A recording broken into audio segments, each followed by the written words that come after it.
This is Father David, back here on my patio again for day 10 in the Winter Pascha. Chapter 10 is dedicated to the feast of St. Herman. It's like the feast of St. Nicholas on the 6th. This year, the feast is on a Sunday. So we have the opportunity to gather on the usual day of the week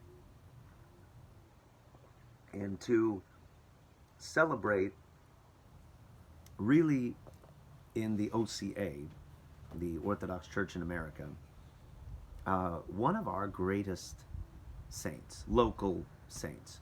Really, he is the heavenly patron of all the Americas. It is a wonderful, beautiful celebration. 50 years ago, he was recognized by the church as one of God's glorious ones, one of his friends, one of his saints, his holy ones. He lived in 1794 was when the Russian mission to the Alaskan islands, the Alaskan peoples, occurred. And a group of Russian monks, among which was St. Herman, came over. And Father Tom notes, and by the way, if you want a much more in-depth view of the Alaskan mission and the beauty of that mission and the way that they did so with missionary fervor and also cultural sensitivity and genuine love towards the native peoples, the First Nations peoples, and that they responded in kind with love and appreciation. I would just say, read Father Michael Alexa's Alaskan Mission Spirituality. Forgive me, I may have that name wrong. And then also Orthodox Alaska, which details a lot of that Russian mission. You can also see him talk about that on YouTube, Father Michael Alexa. He's a great storyteller. But he talks about how, St. Herman, Father Tom also mentions, eventually, very quickly, was the only one left. Everyone else perished, getting in their little canoes to go to different islands to speak with the people. Sometimes the natives would see them coming and kill them. So very quickly, St. Herman was alone. He was the only representative of the church in the late 1700s, early 1800s. And it's really worth noting, and Father Tom makes much of this, and rightly so, that Father Herman was just a simple monk. He wasn't, clothed with the grace of the priesthood, as we say in the liturgy. He could not celebrate the liturgy. He could not offer communion to the people. And because he was, by himself, he went without Holy Communion for years, He was simply, talk about isolated and socially distanced. I mean, he was isolated. I'm probably dating myself if this gets seen in other years, but yes, in the year of social distancing. Here's Father Herman in his little, hut on Spruce Island, praying the monastic cycle of prayers, and he had contact, of course, with the people. He would go and, grow vegetables in his garden and share them with the people if they were hungry. He would make cookies and give them to the kids. He would educate the kids about God and, begin to speak to them about the ways of the Christian faith, but in a way that was winsome, in a way that was attractive, in humility. Of course, he had no trappings of power or prestige, the Russian Empire coming in with fur traders and everything, who, by the way, exploited. The fur traders came in and began to exploit the native peoples and use them to trap the animals and bring them the pelts and everything, and then pay them, slave wages, keep them in poverty. And Father Herman stood up for them and said, that is not acceptable. You cannot, in the name of God, you cannot look at your fellow human beings and treat them this way. And the people responded. He was Appa to them.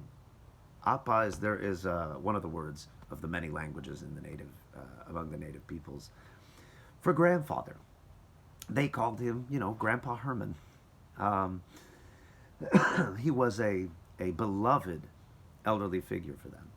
But they saw the love, they saw the mercy, they saw the compassion, they saw the bravery of standing up to his own people and saying, we are not going to do this. This will not be how we treat other human beings created in the image and according to the likeness of God. Um, but he was without any kind of pretension to political or ecclesiastical authority. Again, he was simply a monk who uh, prayed the services of the church, went to meet any needs that he could of the people. When they were sick of fever and plague, he went and ministered to them and, put cold compresses on their foreheads, nursed them as they were sick. Wildfires and floods, he went in, and actually there's stories of miraculous times where he, places an icon of the Mother of God as the flood waters come up, and he says, having heard from the Holy Spirit, I suppose, the waters will not pass this icon of the Mother of God. And they got up to the icon and then stayed right where they were and then receded. The same thing with the fire for protection. So clearly, this man, was, though, and really this is the way of the cross that Father Tom mentions. Really, we are addicted to power, prestige, authority, authoritarianism. Powerful figures who will push our agenda through and make things happen. Bend other people's will to do what we want.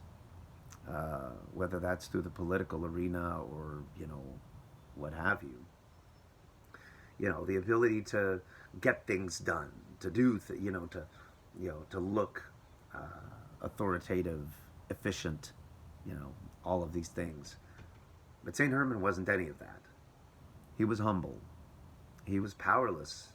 And as Father Tom says in the book, if you look at it just humanly speaking, both St. Herman's efforts and Christ's efforts were a total failure. They were absolutely and completely failures because they, in the eyes of human beings, accomplished nothing. Christ was crucified on a cross, screaming in pain outside the gates of Jerusalem, completely rejected by his people, having accomplished nothing of what they had the idea that a political Messiah would accomplish. St. Herman was a little monk that prayed, served, really unknown, actually, until the oral tradition of the native peoples, the church began to really listen and say, who, this Herman, we knew that he was here. We sent him here, but, we have some records of what he said. But they began to see the sanctity of this old man, of this little old man here praying and working for the sake of the people.